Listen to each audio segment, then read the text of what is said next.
క్రీస్తునందు ప్రియమైన వారలారా, ఈరోజు మనము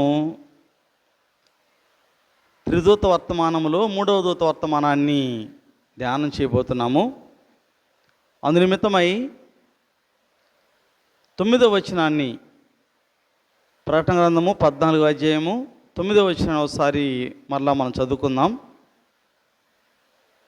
మరియు వేరొక దూత అనగా 3వ దూత వెంబడి వచ్చి గొప్ప స్వరముతో ఈలాగు చెప్పెను, ఆ క్రూర మృగమునకు కానీ దాని ప్రతిమకు కానీ ఎవడైనా నమస్కారము చేసి తన నొసటి యందేమి చేతి మీదనేమి ఆ ముద్ర వేయించుకుని ఎడలా. చాలు. ఇక్కడ 4 గుర్తులు ఇచ్చినట్లుగా మనం చూస్తున్నాం. 4 గుర్తులు. మొదటిది ఏంటి? క్రూర మృగమునకు, రెండవది దాని ప్రతిమకు, మూడవది ఎవరైనా నమస్కారం చేసినట్లయితే, నాలుగవది నొసటి యందేమి చేతి యందేమి దాని ముద్ర వేయించుకున్నట్లయితే. గమనించండి, మొదటిదేమో క్రూర మృగము అంటే సంకేతాలు. ఇవన్నీ కూడా బైబిల్లో ఈ సంకేతాలకు సంబంధించి, గుర్తుకు సంబంధించి ఏమి రాయబడిందో నేర్చుకోబోతున్నాం. మొదటిది క్రూర మృగము, రెండవది దాని ప్రతిమ. అంటే అర్థం ఏంటి?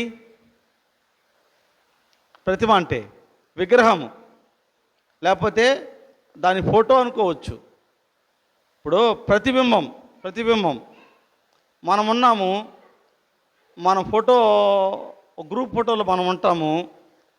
మన పిల్లలు కానీ మన వాళ్ళు చూపించామంటారు, నేను ఎక్కడున్నామంటాం. వాళ్ళు ఏమంటారు?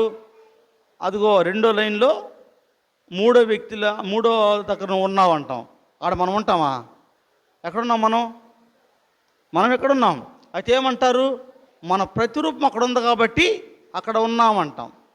కనుక క్రూర మృగము ఒకటి, దాని ప్రతిమ రెండవది, మూడవది నమస్కారం చేయడము, నాలుగవది ముద్ర, దాని ముద్ర వేయించుకోవటం. ఈ 4 విషయాల్లో మనము పరిశీలనగా నేర్చుకుందాము. ఇక్కడ మొదటిది క్రూర మృగమునకు కానీ దాని ప్రతిమకు కానీ అన్నాడు. క్రూర మృగమునకు కానీ అన్నాడు. మరి క్రూర మృగం అంటే ఎవరు, ఏంటి? బైబిల్లో మనం చూస్తే ఎవరని చెప్పచ్చు? మనము లేఖనానుసారంగా మనం చూస్తే ఈ క్రూర మృగము ఎవరు అంటే మరొక మాట చూద్దాం. బైబిల్లో ప్రకటన 13వ అధ్యాయము, ప్రకటన 13వ అధ్యాయము 1వ వచనం. అంటే క్రూర మృగం ఎలా ఉంటుంది, దాని లక్షణాలు ఏంటి అనడానికి ఇక్కడ రాయబడింది. 13వ అధ్యాయం 1వ వచనం. మరియు 10 కొమ్ములను 7 తలలు గల ఆ క్రూర మృగము. చూసారా? క్రూర మృగం ఎలా ఉంటుందమ్మా? దానికి 10 తలలు, 10 కొమ్ములు, 7 తలలు. అంటే క్రూర మృగము అనే దాన్ని ఎట్ట గుర్తుపట్టాలంటే దానికి 10 తలలు ఉంటాయి, 7 కొమ్ములు ఉంటాయని, 10 కొమ్ములు 7 తలలు ఉంటాయని చెప్పని లేఖనాల్లో మనం చదువుతూ ఉన్నాం.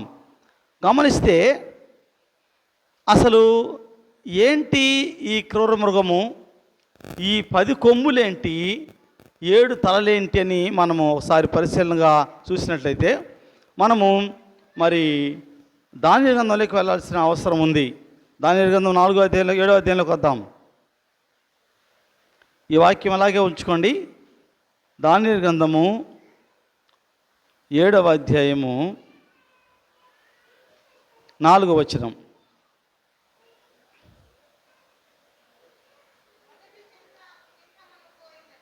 అమ్మా ఆ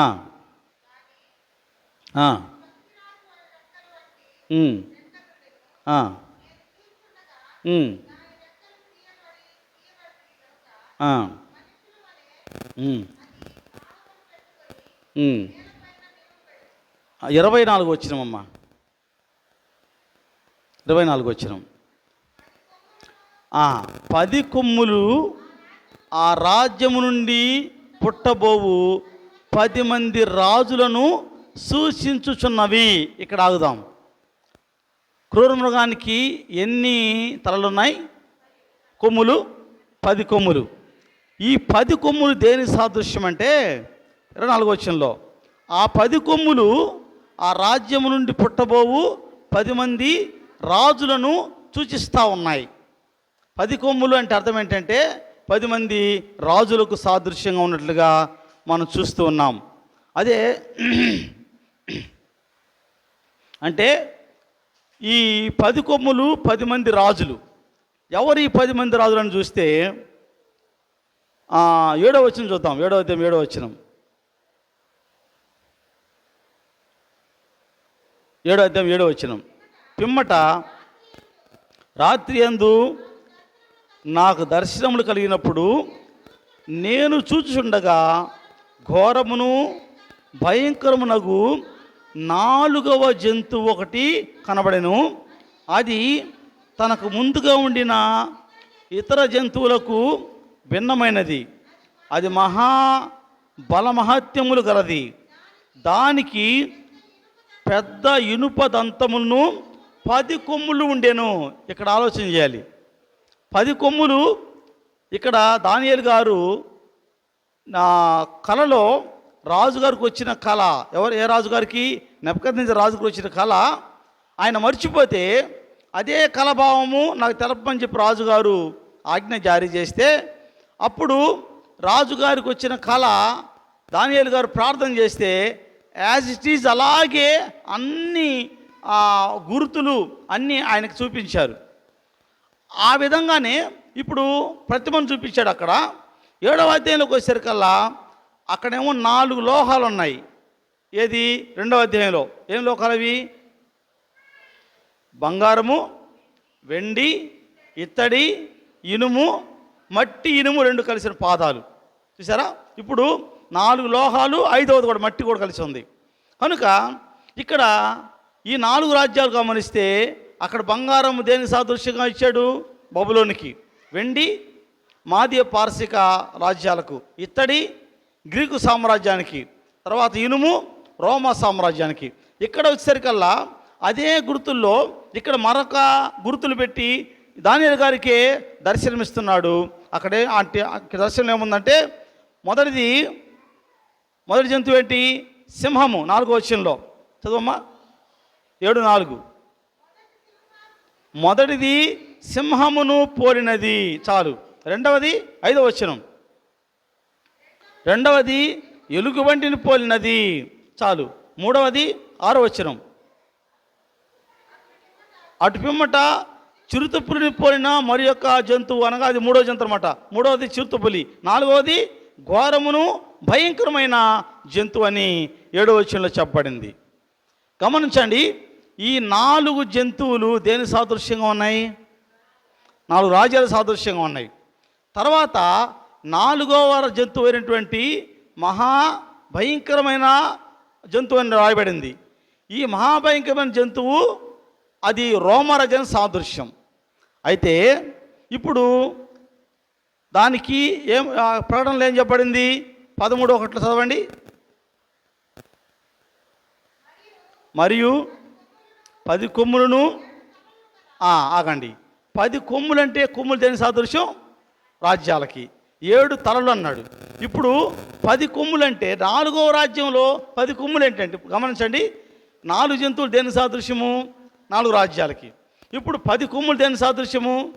10 రాజ్యాలకి. ఇప్పుడు 4 రాజ్యాల్లో మళ్ళీ 10 రాజ్యాలు ఏంటి అని ఆలోచన చేస్తే 4వ రాజ్యమైన రోమా రాజ్యము 10 రాజ్యాలుగా చీలిపోయింది. చరిత్రలో కూడా ఇది ఉంది. ఆ రాజ్యాలు ఏవంటే మొదటిది ఎలమెన్ని, మూడవది ఫ్రాంక్స్, రెండవది, మూడవది బార్గేండియన్స్, 4వది వేండల్స్, 5వది సూయి, 6వది విసిగాస్, 7వది సాగ్జన్స్, 8వది ఆస్ట్రోగాస్, 9వది లంబోర్డ్స్, 10వది హెరులి. ఇవి 10 రాజ్యాలుగా చీలిపోయాయి. అంటే 10 మంది వాటిలో ఉన్నటువంటి 10 మంది సేనాధిపతులు ఈ రోమా రాజ్యాన్ని 10 రాజ్యాలుగా చీల్చి వేసుకున్నారు. కారణం ఏంటంటే రాజ్యంలో రోమను చివరి చక్రవర్తి ఎవరంటే కాన్స్టంటైన్ చక్రవర్తి. కాన్స్టంటైన్ చక్రవర్తి రాజు అయిన తర్వాత ఆయన రాజ్యంలో ఒకసారి ఒక యుద్ధం వచ్చింది, ప్రపంచ యుద్ధం వచ్చింది ఆయన మరలా. ఆ టైంలో ఆయన ఏం చేశాడంటే, ఎలా ఈ రాజ్యాలు నేను జయించాలని ఆలోచన చేస్తూ ఉంటే, ఆయన చేసుకున్న సత్యమణి ఆయన భార్య యూదురాలని చెప్పబడుతుంది. ఆమె యేసు ప్రభు వారిని అంగీకరించిన వ్యక్తి ఆమె. అప్పుడు ఆయన చెప్పింది పిలాతు భార్య వలె, పిలాతు భార్య ఏ విధంగా క్రిస్టియనో ఈమె కూడా ఆ విధంగా యేసు ప్రభు వారిని ఆరాధించి ఆమె. కనుక ఆమె ఏం చెప్పిందంటే, అయ్యా నువ్వు ఒకసారి యుద్ధానికి వెళ్ళేటప్పుడు నువ్వు అంత దేవుళ్ళని ఆరాధిస్తావు కదా, కాబట్టి యేసు ప్రభు వారు కూడా దేవుడు ఆయన ఆరాధన చేయండి, ఆయనలో విజయం ఉందని చెప్పి అంటది ఆమె. ఆ కారణం చేత ఈయన యేసు ప్రభువుని ఎందుకు నమ్మాడు? యుద్ధంలో విజయం కొరకు మాత్రమే. ఆయన రక్షకుడేనో, ఆయన నా కొరకు ప్రాణం పెట్టాడేనో, ఆయన విమోచకుడేనో ఆయన నమ్మలా. కేవలము యుద్ధంలో విజయం పొందడం కోసమే నమ్మాడు. ఈ రోజున ప్రభువుని ఎందుకు నమ్ముతున్నాం చాలామంది? అమ్మా అప్పులు పోవడానికి, ఆరోగ్యం రావడానికి, ఇంకా అమ్మా సమస్యలు పోవడానికి, ఇంకా డబ్బులు రావడానికి, ఏవేవో కారణాలతో మనము ప్రభువుని అంగీకరిస్తూ ఉన్నాం. అది కరెక్ట్ కాదు. ఈ రోమన్ చక్రవర్తి కాన్స్టంటైన్ చక్రవర్తి కూడా యుద్ధానికి వెళ్ళడానికి, యుద్ధంలో విజయం కొరకై ఆయన ప్రభువుని అంగీకరించి ఆయన ఏం చేశాడంటే, అందరికీ యేసు ప్రభు వారు సిలువ మీద మరణించాడు కాబట్టి, సిలువలో విజయం ఉంది కాబట్టి, ఆయన సిలువలో పాపాన్ని జయించి విజయాన్ని సాధించాడు కాబట్టి, ఆ సిలువలో విజయం ఉందని చెప్పని ఆయన సిలువ గుర్తు వేయించి అందరికీ యుద్ధానికి వెళ్తున్నప్పుడు సిపాయిలందరూ కూడా ఒక మాల ఏర్పాటు చేసి ఆ సిలువ అందరికి వేశాడు. ఇది చరిత్ర జరిగింది. ఇది యుద్ధానికి ఆ సిలువ వేసి పంపిస్తే టోటల్గా అప్పుడు ఆ యుద్ధంలో ఈయన గెలిచాడు. అప్పుడు ఈయన ఏం నమ్మాడు? కాన్స్టంటైన్ చక్రవర్తి విజయం వచ్చింది కాబట్టి యేసు ప్రభు వారు కూడా దేవుడే. అర్థమైందా? ఏం నమ్మాడు? యేసు ప్రభు వారు కూడా, యేసు ప్రభువే దేవుడు కాదు, గుర్తుపెట్టుకోండి. యేసు ప్రభువే దేవుడు కాదు, యేసు ప్రభు కూడా దేవుడు అన్నాడు. కాబట్టి అందరికి చెప్పాడు, అబ్బాయి మీరు క్రిస్టియానిటీగా మారాలా, ఈయన్ను కూడా ఆరాధన చేయాలా. అంటే గతంలో బయలుని ఆరాధన చేస్తున్నారు, ఇంకా సూర్యుని ఆరాధన చేస్తున్నారు, ఇంకా రకరకాల ఆరాధనలు మీకు ఉన్నాయి, ఉండొచ్చేమో మీకే ఉంటాయి. అయితే క్రీస్తుని కూడా ఆరాధన చేయాలి అని చట్టం పెట్టాడు. ఆ తర్వాత కొంతకాలానికి ఈ కాన్స్టంటైన్ నోపులు అని చెప్పని ఒక పెద్ద దాన్ని ఏమంటారు రాజా కోట, ఒక కోట కట్టించుకున్నాడు. దానిలోకి విశ్రాంతి తీసుకొని ఇక నేను పరిపాలన చాలు, ఇక నేను ప్రశాంతం కొంతకాలం గడపాలని చెప్పని కాన్స్టంటైన్ నోపుల్లోకి వెళ్ళిపోయాడు. వెళ్ళిపోతూ ఈయన ఏమని చెప్పాడు? అందరికీ ముందుగా విజయం సాధించింది ఎవరి ద్వారా? యేసు ప్రభు ద్వారా. అప్పటికి రోమన్ క్యాథలిక్ అంటే ఈయన ఏం చేశాడు?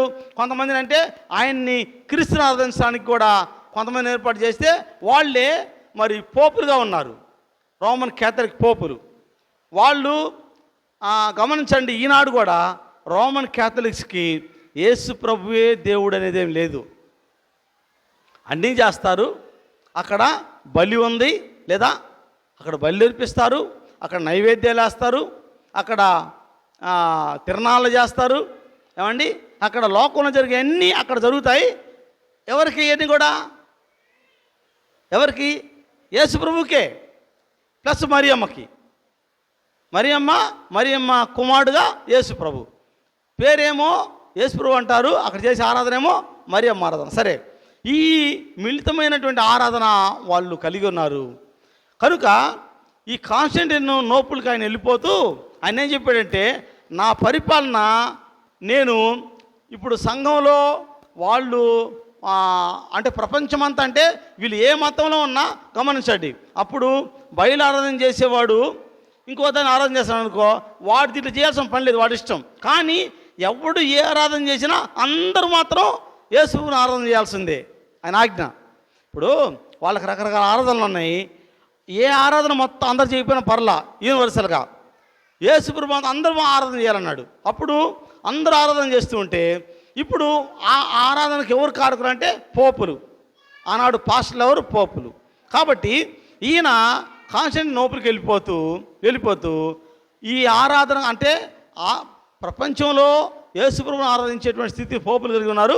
రెండవది మతపరమైనటువంటి రాజకీయవేత్తగా కూడా, అయితే పరిపాలించే వ్యక్తిగా కూడా, రాజ్య పరిపాలన కూడా పోపులకే ఇచ్చేశాడు ఆయన. ఎవరు? కాన్స్టాంటినోపుల్. అర్థమవుతుందా?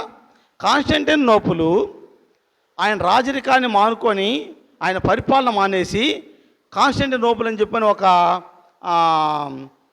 కోట కట్టించుకొని దాంట్లో విశ్రాంతికి వెళ్ళాడు. ఆయన వెళ్తూ అప్పటికే క్రైస్తవ ఆరాధన స్థాపించాడు కాబట్టి ఆయన రోమరాజ్యంలో. కాబట్టి ఈయన ఏం చేశాడంటే క్రైస్తవ ఆరాధనతో పాటు దానికి ఒక పూజించే వ్యక్తులు కావాలంటే పోపులు ఏర్పాటు చేశాడు. ఆ పోపులే మతపరమైనటువంటి కార్యాలు వాళ్ళే చేయాలి. రెండవది రాజ్యం కూడా వాళ్ళకే ఇచ్చేశాడు. రాజ్యాన్ని కూడా మీరు పరిపాలించమని చెప్పాడు. అంటే ప్రపంచమంతా కూడా పోపుకి నమస్కరించాలనే ఉద్దేశంతో చెప్పేశాడు. ఇప్పుడు ఈ పోపు ఏం చేస్తున్నాడంటే, ఈ పోపుకి ఆయన రాజ్యం ఎలా వచ్చిందో మనం చూద్దాం. కొంచెం కిందకు వస్తే ఇక్కడ క్రూరమృగం అంటే మనము రోమరాజ్యం అని అనుకోకూడదు ఎప్పుడు కూడా. రోమరాజ్యము క్రూరమృగం కాదు. రోమరాజ్యము భయంకరమైన జంతువు అని చెప్పబడింది. చదవండి 7వ అధ్యాయంలో 8వ వచనం. 7వ అధ్యాయం 7వ వచనం. పిమ్మట రాత్రి యందు నాకు దర్శనములు కలిగినప్పుడు, దానియేలు 7:7. పిమ్మట రాత్రి యందు నాకు దర్శనము కలిగినప్పుడు నేను చూచుండగా ఘోరమును భయంకరమునగు 4వ జంతువు ఒకటి నాకు కనబడి. చూసారా, ఇక్కడ 4వ జంతువు అంటే ఏ రాజ్యం? అది రోమరాజ్యం. అయితే క్రూరమృగం అంటే రోమరాజ్యం కాదు, గమనించాలి. క్రూరమృగం అంటే రోమరాజ్యం కాదు. కిందకి రండి, 8వ వచనం చూద్దాం. నేను 7వ వచనము కంటిన్యూ చేద్దాం. 7వ వచనం అమ్మ. పిమ్మట రాత్రి యందు నాకు దర్శనములు కలిగినప్పుడు నేను చూచుండగా ఘోరమును భయంకరమునకు 4వ జంతువు నాకు కనబడిను. అది తనకు ముందుగా ఉండిన ఇతర జంతువులకు భిన్నమైనది. అది బలమహాత్యములు గలది. దానికి పెద్ద ఇనుప దంతములను 10 కొమ్ములను ఉండెను. అది సమస్తమును భక్షించుచు తుత్తునీలుగా చేయుచు మిగిలిన దాన్ని కాళ్ళ కింద అనగదొక్కుచుండెను. ఈ కొమ్ములను కనిపెట్టగా, అంటే దానియేలు గారు ఈ 10 కొమ్ములను చూస్తూ ఉన్నాడు. కనిపెట్టగా ఒక చిన్న కొమ్ము వాటి మధ్య లేచెను. దానికి స్థలమిచ్చుటకై ఆ కొమ్ములలో 3 కొమ్ములు పెరికివేయబడెను. గమనించండి, ఈ 10 కొమ్ములు రోమరాజ్యంలోని చీలిన రాజ్యాలు. ఈ 10 కొమ్ములు అంటే 10 రాజ్యాలు ఏం చేస్తున్నాయంటే, చదవండి, ఏం చేస్తున్నాయి? పెద్ద ఇనుప దంతములను ఈ 10 కొమ్ములను, అది అంటే ఆ మృగము సమస్తమును భక్షించుచు తుత్తునీలుగా చేయుచు మిగిలిన దాన్ని కాళ్ళ కింద తొక్కుచుండెను. అంటే రోమరాజ్యమే మిగిలిన రాజ్యాలను తొక్కిపడేసి ఉన్నతమైన బలమైన రాజ్యంగా ఏర్పడింది రోమరాజ్యం. అయితే ఆయన చూస్తూ ఉండగా ఈ కొమ్ములను కనిపెట్టగా, అంటే ఈ రాజ్యాలను కనిపెట్టగా ఒక చిన్న కొమ్ము వాటి మధ్య లేచెను. ఎన్ని కొమ్ములు అయ్యి? 10 కొమ్ములు. ఈ 10 కొమ్ముల్ని ఈ దానియేలు గారు చూస్తూ ఉండగా, 10 కొమ్ములు అంటే దేనికి సాదృశ్యము? 10 రాజ్యాలకి. రోమరాజ్యంలో చీలిన 10 రాజ్యాలు చెప్పాం కదా. ఏమేమిటవి? అలమెన్ని, ఫ్రాంకులు, బర్గేనియన్స్, వేండల్స్, సూయి, విషిగాతులు, సాగ్జనులు, ఆస్ట్రోగాసు, లంబోర్డ్స్, పెరులి. ఇవి 10 రాజ్యాలు. ఈ 10 రాజ్యాలను ఆయన చూస్తూ ఉండగా వాటి మధ్య 8వ వచనం చదవమ్మా. నేను ఈ కొమ్ములను కనిపెట్టగా ఒక చిన్న కొమ్ము వాటి మధ్య లేచెను, దానికి స్థలమిచ్చుటకై ఆ కొమ్ములలో 3 పెరికివేయబడినవి. ఈ కొమ్మటి దాని సాదృశ్యము రాజ్యానికి. 10 కొమ్ములుండగా ఈ 10 కొమ్ములు చూస్తుంటే వాటి మధ్యలో మరొక చిన్న కొమ్ము లేచిందట. ఈ 10 కొమ్ములు అలాగే ఉన్నాయి. అలాగే ఉంటే మీరు గమనించండి, రోమరాజ్యంలో 10 కొమ్ములు ఉన్నాయి. ఈ 10 కొమ్ముల్లో నుంచే వచ్చింది ఈ చిన్న చిన్న కొమ్ము. దీని మళ్ళీ ఇంకొక రాజ్యం కాదు ఇది. రోమా 10 కొమ్ముల నుంచే ఒక చిన్న కొమ్ము వచ్చింది. ఈ చిన్న కొమ్ము వచ్చినప్పుడు ఆ కొమ్ము స్థలం వేయడానికి 3 కొమ్ములు పెరికివేయబడ్డాయంట. అంటే అర్థం ఏంటి? రోమరాజ్యంలో నుంచి చిన్న కొమ్ము అంటే అది పోపుల రాజ్యం. చిన్న కొమ్ము అంటే ఆ రాజ్యము ఏ రాజ్యం నుంచి వచ్చింది? రోమరాజ్యం నుంచి వచ్చింది. అయితే ఆ రోమరాజ్యం నుంచి వచ్చినటువంటి ఈ పోపుల రాజ్యానికి స్థలం వేయడానికి 3 కొమ్ములు పెరిగివేయబడ్డాయంటే 3 కొమ్ములు అంటే ఏంటి? 3 రాజ్యాలు. అవేవో చూద్దాం. హెరూలి, వేండల్స్, ఆస్రోగాస్. ఈ 10 రాజ్యాల్లో ఉన్నటువంటి వేండల్స్ అనేది 4వ రాజ్యము. హెరూలి వచ్చి 10వ రాజ్యము. ఆస్రోగాస్ వచ్చి 8వ రాజ్యం. 4వ రాజ్యము, 8వ రాజ్యము, 10వ రాజ్యము. ఈ 3 రాజ్యాలు పెరికివేయబడ్డాయి. ఆ 3 రాజ్యాల స్థానంలో చిన్న కొమ్ములేసింది, అంటే పోపుల రాజ్యం. ఇప్పుడు పోపులు వాళ్ళ రాజ్యం స్థాపించుకోవడానికి వాళ్ళకంటూ ఇప్పుడు రోమరాజ్యంలో అంటే ప్రపంచ రాజ్యాలు 4 కదా. ఈ 4 రాజ్యాల్లాగా వీళ్ళు 5వ రాజ్యం వాళ్ళు అంటే మరొక రాజ్యం స్థాపించరా వీళ్ళు. ఫస్ట్ ఏంటి? బబులోను. తర్వాత ఎవరు వచ్చారు అంటే బబులోను రాజ్యం ఉన్నారు. వీళ్ళు ఏమన్నా మాదీ పార్శికులు కాదు. బబులోను రాజ్యం కూల్చేసి మాదీ పార్శికులు వాళ్ళు రాజ్య పరిపాలన చేశారు. తర్వాత ఎవరు వచ్చారు? గ్రీకు రాజ్యం అంటే అలెగ్జాండర్. ఆయన వచ్చిన తర్వాత మరి మాదీ పార్శికుల రాజ్యంలో ఆయన పరిపాలన చేశాడా? కాదు. ఈయన రాజ్యం వేరు. అమ్మ బయట తీసుకెళ్ళమ్మా. ఈయన రాజ్యం వేరు. తర్వాత 4వ రాజ్యం ఎవరు వచ్చారు? రోమరాజ్యం. ఈ రోమరాజ్యంలో ఈ 3 రాజ్యాలతో కలిసి పరిపాలన చేశాడా? కాదు. ఆయన సపరేట్ రోమరాజ్యం. ఇప్పుడు రోమరాజ్యంలో పోపు వస్తే అంటే పోపుల రాజ్యం వస్తే ఇది ప్రత్యేకమైన ఇంకొక రాజ్యం కాదు. బబులోను, మాదీ పార్శికులు, గ్రీకు, రోమ్. అలాగనే పోపుల రాజ్యం మరొక రాజ్యం కాదు. రోమరాజ్యంలో నుంచే వచ్చింది ఈ పోపుల రాజ్యము. కనుక ఈ పోపుల రాజ్యం స్థాపించడానికి 3 రాజ్యాలు అంటే 3 కొమ్ములు పెరికివేయబడ్డాయని చెప్పబడింది. అనగా 3 రాజ్యాలు పెరికివేయబడినట్లుగా మనం చూస్తున్నాం. ఆ తర్వాత ఇప్పుడు మీరు గమనించండి, అంటే మొదట 3వ దూత వర్తమానంలో 14:9 వద్దాం. ప్రకటన 14:9.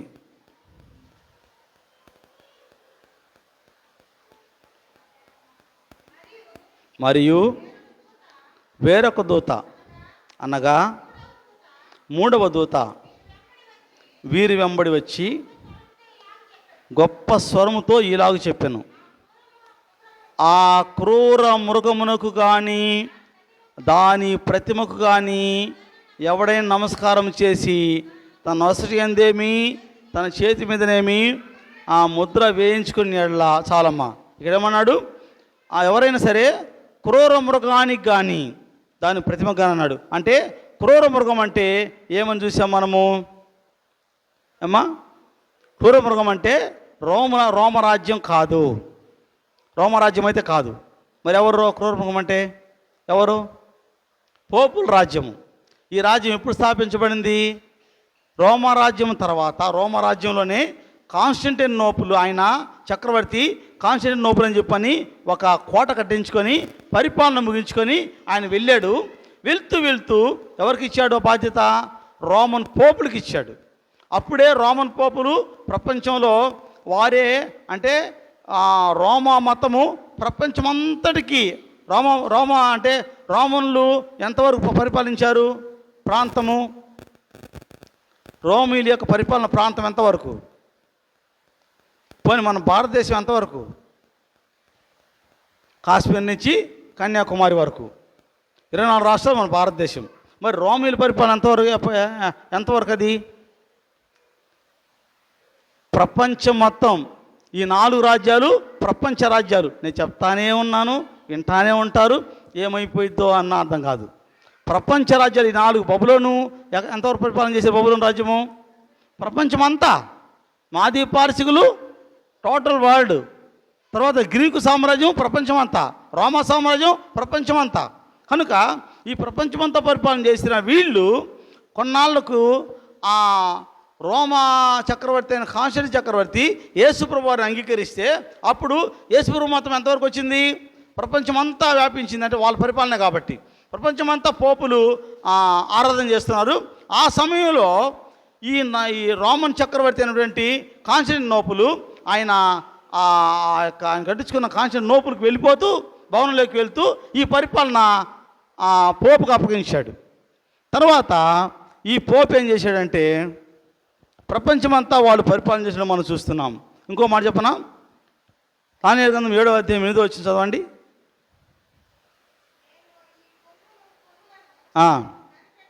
కనిపెట్టగా చిన్న కొమ్ము.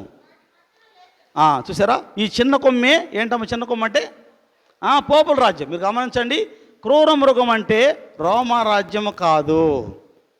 రోమా రాజ్యము అంతరించిపోయింది. క్రూర మృగం అంటే పోపుల రాజ్యం అని గమనించాలి. ఆ తర్వాత 4 రాజ్యాల్లో 4వ రాజ్యము రోమా రాజ్యం, కానీ పోపుల రాజ్యము 5వ రాజ్యం కాదు. గుర్తుపెట్టుకోండి, 4 రాజ్యాల నుంచి వచ్చిందే ఈ యొక్క పోపుల రాజ్యం. కనుక క్రూర మృగం అనగా పోపుల రాజ్యం అని మనం గమనించాలి. ఇప్పుడు ప్రకటనలోకి వద్దాం.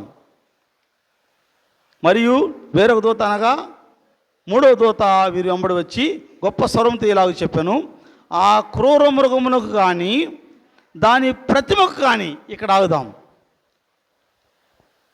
క్రూర మృగం అంటే ఎవరని చెప్పుకున్నాం అని బైబిల్ ప్రకారం నేర్చుకున్నాం. పోపుల రాజ్యం క్రూర మృగం అంటే. రోమా రాజ్యం కాదు. రోమా రాజ్యం అంతరించిపోయింది. ఈనాడు ప్రపంచమంతా రోమన్ క్యాథలిక్ల పరిపాలనే జరుగుతుందంటే క్రిస్టియానిటీలో. గమనించారా? ఇప్పుడు ఒక సంఘానికి ఒక అధినేత ఉంటారు. ప్రపంచంలో ఉన్న క్రిస్టియానిటీ మొత్తానికి అధినేత ఎవరు చెప్పండి? పోపు. ఈనాడు నువ్వు ఒప్పుకోకపోయినా, నీకు ఇష్టమన్నా లేకపోయినా, ప్రపంచం మొత్తం మీద క్రిస్టియానికి అధినేత ఎవరంటే పోపు. ఎక్కడున్నాడు ఆయన? వాటికన్ సిటీలో ఉన్నాడు. సరే, ఇది మనకు తెలుసు. కనుక ఇప్పుడు క్రూర మృగము కానీ దాని ప్రతిమకు కానీ అన్నాడు. ఇందాక చెప్పాను. ప్రతిమ అంటే అర్థం ఏంటి? ప్రతిమ అంటే అర్థం ఏంటి? ప్రతిబింబం, లేకపోతే ఒక విగ్రహం అనుకోవచ్చు. ప్రతిమ విగ్రహం అనుకోవచ్చు. అంటే ఇక్కడ ఫోటో, మన భాష చెప్పాలంటే ఇప్పుడు ఫోటోగ్రాఫ్ వచ్చింది కదా, ఫోటో అనుకోవచ్చు. నేనున్నాను మొబైల్లో యూట్యూబ్లో చూస్తే ఎవరు వాక్యం చెప్తుంటే ఏమంటారు? ఫాస్ట్గా చెప్తున్నారు అంటారు. నేను అక్కడికి వచ్చి అక్కడున్నాను, సెల్లో నేను ఎక్కడున్నాను. కానీ యూట్యూబ్లో మీరేమంటారు చూసి మా పాస్టర్ గారు అంటారు. అంటే అర్థం ఏంటి? నా ప్రతిమ ఉంది అక్కడ. ప్రతిమ గమనించండి. ప్రతిమ అంటే నాకేమైతే కవలికలు ఉన్నాయో అవన్నీ ప్రతిమలో ఉంటాయి. నా ముక్కు ఎలాగుందో ప్రతిమలు అలాగే ఉంటుంది, ఇంకోటి రాదు అక్కడికి. నా చెవులు ఎలా ఉన్నాయో అదే ఉంటాయి అక్కడ. ఇకపోతే నా జుట్టు ఎలా ఉందో అలాగే ఉంటుంది దాంట్లో. నా మొహం ఎలా ఉంటుందో అలాగే ఉంటుంది. ప్రత్యేకం అంటే దానికి ఏముండదు. అదేవిధంగా ఇప్పుడు క్రూర మృగముకు కానీ దాని ప్రతిమకు కానీ అర్థం ఏంటి అంటే, క్రూర మృగమేమో ఎవరని చెప్పుకున్నాం? పోపుల రాజ్యము. దాని ప్రతిమ అంటే క్రూర మృగం మాత్రం కాదు, ప్రతిమ అంటే ఇంకోటి. అయితే ఎలా ఉంటుంది? సేమ్ దీనిలాగే ఉంటుంది. అన్ని పోలికలు అలాగే ఉంటాయని బైబిల్ చదివిస్తూ ఉంది. అది మనం చూద్దాము. ప్రకటన గ్రంథము 11వ అధ్యాయము 13వ అధ్యాయం 11వ వచనం.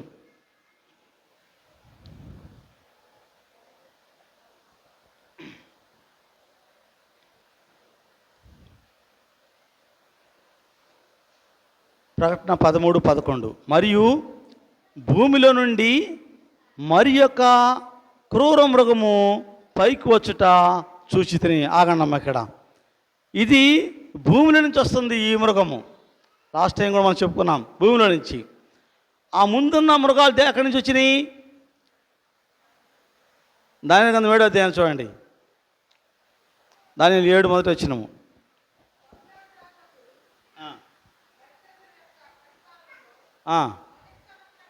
మొదటి సంవత్సరమున అతడు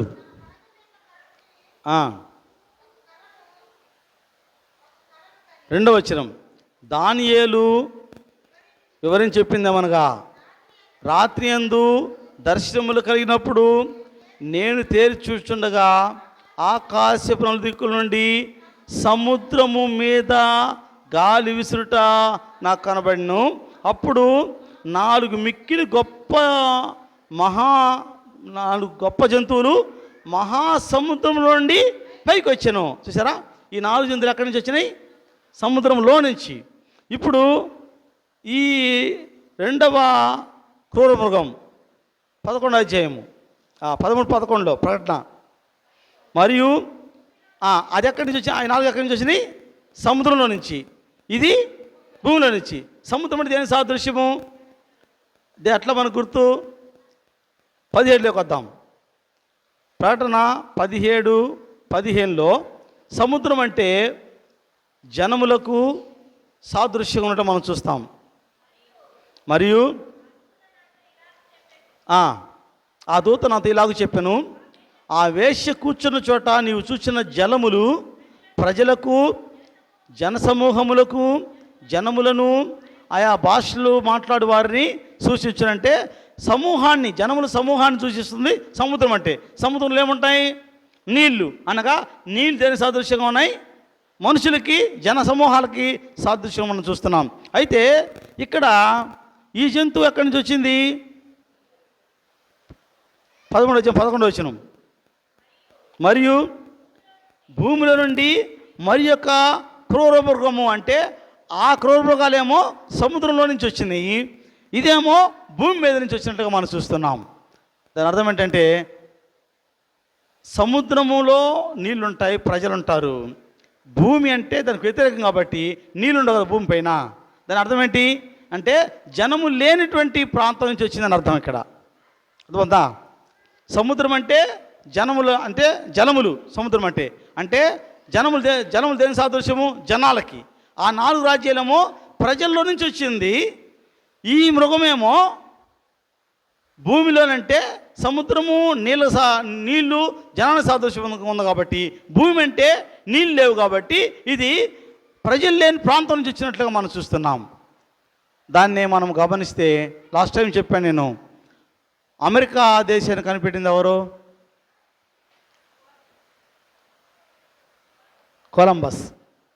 కొలంబస్ అయినా అమెరికాని దేశాన్ని కనిపెట్టాడు.